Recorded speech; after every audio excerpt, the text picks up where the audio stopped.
Welcome, everybody. Very excited to have Monica Freedman with us here today. Monica, would love for you to, tell the audience a little bit about yourself. Yeah, well, Brent, thank you for having me. I'm excited. Okay, a little bit about me. So I started my career in management consulting for retail companies. After 4 years, I went into the industry side, if you remember the 2008 heyday flash sale. And the goal was really to tell highly narrative commerce stories to go beyond just selling excess inventory on a site, but really build a lifestyle brand with a clear point of view. And that was my first role really as product management and leadership, overseeing a team of product and project managers. And then I was recruited by a former boss to join Iterate Restoration Hardware, which we probably all know and love, to lead kind of a special ops team of sorts across product and engineering.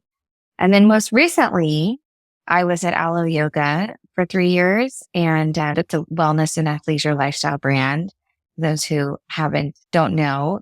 And I was the GM, and I was responsible for the P&L specifically for building and scaling the digital business as a whole, and really expanded, my role to include analytics, data science, merchandising, digital marketing, and of course the tech teams as well. We're here to talk about, unlocking growth, right? And anyone who's, spent some time, with the builder team, I think we talk a lot about build, measure, learn cycles. And the idea there is like, it's all about iteration. And like you said, moving very quickly. So I want to maybe zoom in on that a little bit. You spend time in kind of the core product function, testing features out, right? Understanding, are they working or not working? Are they moving a metric, not moving a metric? Probably pretty straightforward.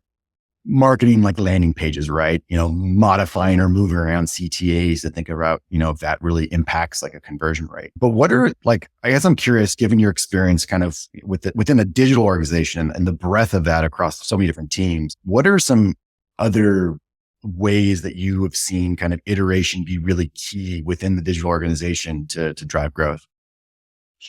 Yeah, two places that are really important that you haven't touched on are merchandising and creative. So on the merchandising side, that's a huge one where it's not just like throwing up items on the page and then you set it and forget it. It's about constantly looking to see what's the story we're telling? How do we tell it? Whether there's content in there, whether it's just the order of products being presented, what's around it, what's the interaction.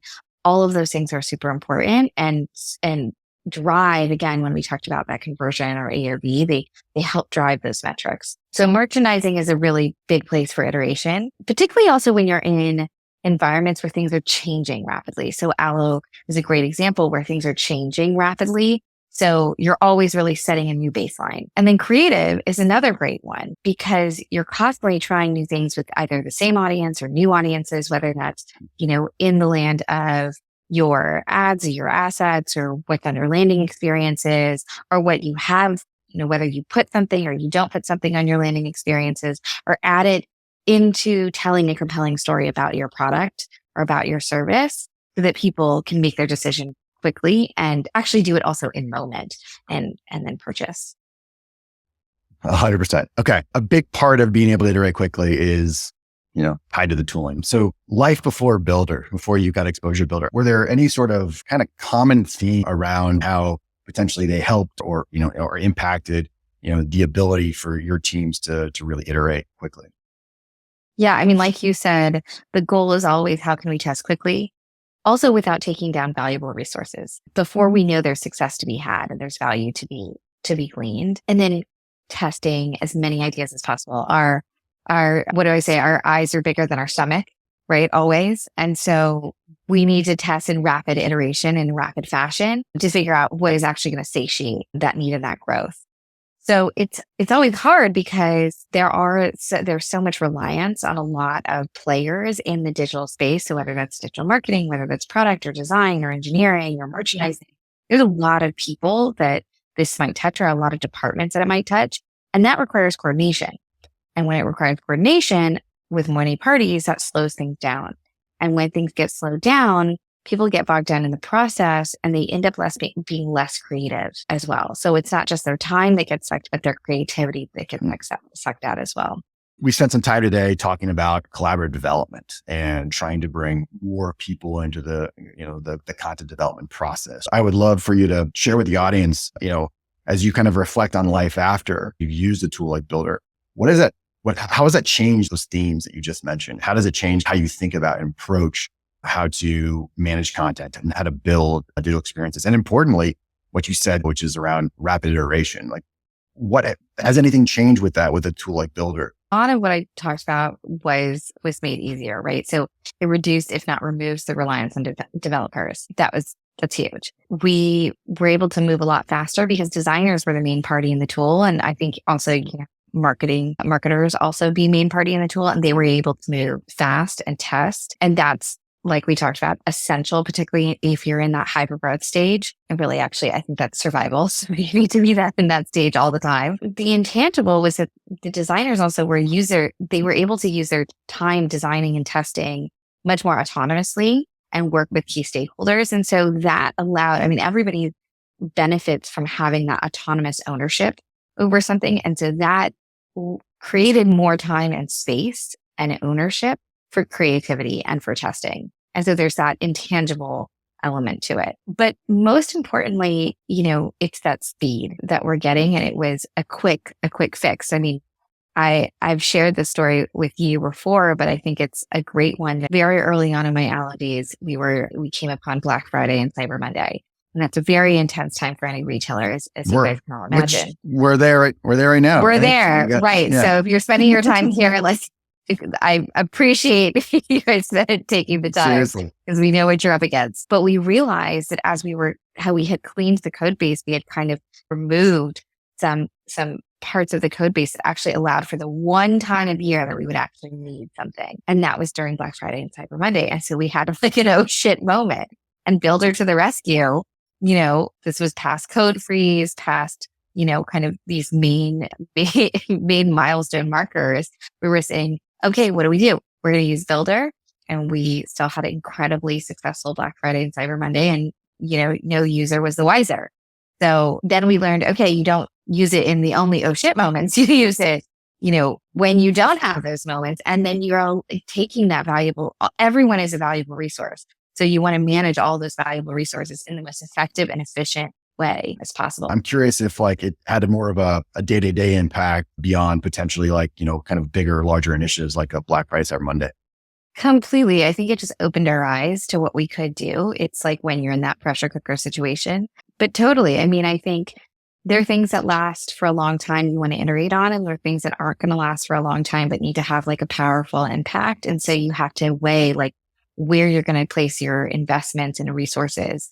And, a lot of those landing experiences for traffic or brand moments that weren't long lasting, that was really important, and also allowed the design team who was in the power tool seat to actually work really closely with the marketing partners. And they were, you're not vying for resourcing across many different departments or many different teams. That's going to be a lot harder, right? And those aren't going to always win out when the goal is revenue, but some brand moments also feed that, but are higher up in the funnel.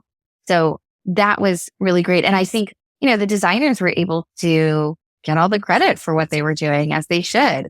There were some standing ovations that the marketing team gave our designers. And I think that speaks volumes, because then the designer is going to be able to feel really good about they were able to come up with a design, show it from an interactive perspective, basically done. They were able to collaborate, and then boom, it's live. That feels really good to everybody. And then when you have those positive moments, it just breeds more and more creativity and more synergies. Other things are when we launch new product lines, and, you're trying to tell a very different story in those new product lines and different information. Or another example is that we had people always calling customer service and asking, well, what legging is with this, shown in that product image, with that shirt, with that bra, with that tank or that jacket, right? They wanted to see the whole outfit. Well, how do we do that really quickly? So another way that Builder was able to help us do something really quickly and test out that theory, because if we had done it from scratch, there's a lot of people who need to be involved, a lot of tagging, a lot of, manual work that then, supports the long term. So there are a lot of these things that allowed us to do things more rapidly. And again, it gave the power to the people. It gave the power to the people who were actually in seat coming up with these ideas, because they could do it. They were the power users of the tool. So it didn't have to go up to the top to say, hey, we want to do this project or we want to do this thing. how does it stack up against everything else? Everything has like, kind of a evaluation system. It was great. You have this idea. Go run, go test it. You let us know how it goes. Awesome. I love that. Yeah. Trying to avoid that backlog grooming, that sprint planning, the road mapping, that sort of stuff. I remember when, your team built that. I don't remember what they called it. It was like get the look or shop the look or something like that. But it was the creative idea of how to kind of quickly, test that theory. I remember seeing that. I was like, that is awesome. Okay. So right. So it's one of those things where like it worked out and it's like, well, let's keep doing it. I love it. That's right. So we are not only approaching the holiday season, but for many digital leaders, we're also approaching budget season. The happiest time of the year, right? I mean, last company, we would do it in August, which always felt a little, but nonetheless, I'm curious just for the digital leaders that are out there and thinking about the budget process and a tool like ours, which we like to think is pretty unique in the market. I'd love to hear your thoughts and reflection and how to think about how to build that case around how you would quantify the value of a solution like Builder and maybe tie that more into the budgeting process. What are you going to your CFO with and saying, hey, this is amazing for XYZ reason, and I need to squeeze this in for next year if it's not in there already? Yeah, I mean, I think you obviously have a target and a goal that you need to hit, and you have a finite amount of resources and budget to hit that. And so you have to say, well, can I assuredly get there with what I have, or do I need to be creative? And generally speaking, we have to be creative. And so we say, okay, well, I have to test a lot of theories to probably find a couple of different viable options that are going to lead me to finding that growth. How am I going to do that? Right. And again, you have fixed resources. So I think that's where a tool like Builder comes into play, because it allows you to do that rapid, quick iteration, which then says, okay, we tested 5 things and we're going to move forward with 1 or 2 of them, as opposed to we had to invest all of our resources in these 5 things to test. And then we had to further, iterate on them. So you're able to do a first set. I think that's essential. And then there's the intangible costs. I really think about the creativity and autonomy that it gives people. And that, it's kind of like your net promoter score internally. If your teams are happy and feel autonomy. I think, what is it? Autonomy, mastery, and purpose. Some TED Talk I've watched, which somebody I'm sure in the audience is going to know exactly what I'm talking about, and they can say it better than I can. But that makes people, that's why they get up in the morning. That's what they need to feel excited about what they're doing. And when you can display that creativity and you can have that autonomy, that's a game changer. You're going to reach your goals and you're going to exceed your goals. So I think there's both a quantifiable and an unquantifiable metric there. Makes sense. I was, as you were saying that, I was thinking through the argument to the CFO of like, if this isn't in there, these people are going to be right. It's like, I've tried that. I don't know if the threats work as well in my personal experience, but I get the smiles, and yes, it's still not in the budget. There you go. Yeah, lay it on thick. Here, you figure it out. Yeah, right. Okay, wrapping up here, my last question would be, as we think towards the future, and we don't have to go too far out and dive into VR, AR, or anything like that quite yet. As you think about the future of content and experience management, what do you think it looks like? How does it evolve? And this could be, like maybe how you would hope a solution like Builder would evolve, or just what do you hope it enables for digital teams, digital processes? I think democratizing and giving access to those who are managing on a day-to-day versus relying on outside parties is essential. I think that if you're holding someone accountable for a metric to hit, the thing that I hear the most from team members is, how can I be held accountable if I don't have control over all of that? There's some external pieces. So I think it's really important that if we're holding people accountable or we're giving people goals, and everyone loves a goal and wants to strive for that, I think that's our intrinsic motivation. We also need to give them the power to be actually able to do it and exceed it and enjoy while they do it. Another theme I would say is the art of storytelling is constantly evolving. And it's really important for brands. Brands are getting creative in that visual narrative, whether that's on platform, whether that's the narrative, that's the interaction, the content, the placement of that content, like all of the above. That visual language and the art of storytelling is is also the most important thing. And again, that's creative.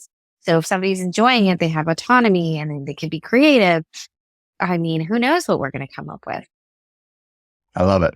Yeah. And the idea here is there's some things we got to do on our own. There's some things we got to do together. And how do we make both of those, kind of the individual team needs as well as the cross-functional needs, super productive? Oh yeah, I always say that e-commerce is a team sport. So that's very true, particularly if you're here right now on holiday. It is very much a team sport, and you know what I'm talking about. And I think with personalization, there's so much more work that's on us as team members to do because we're serving a one-to-one relationship as opposed to a one-to-many. Yeah. And so you have to do a lot more. And therefore, it's so important that it's not trapped in silos or requiring a lot more people and a lot more departments to touch something to be able to have a lot of different variables that are then served up to an audience that, is determined what suits their needs the best, whether that's personalization or just segmentation. That's really important. So again, the democratization, power to the people are really important. Totally. All right. Well, we're at time. I really appreciate you spending the time with us, sharing your knowledge, your experience, your thoughts of the future. I really appreciate it. I'm sure the audience as well. So thank you so much. Yeah. Happy to be here. Thanks so much.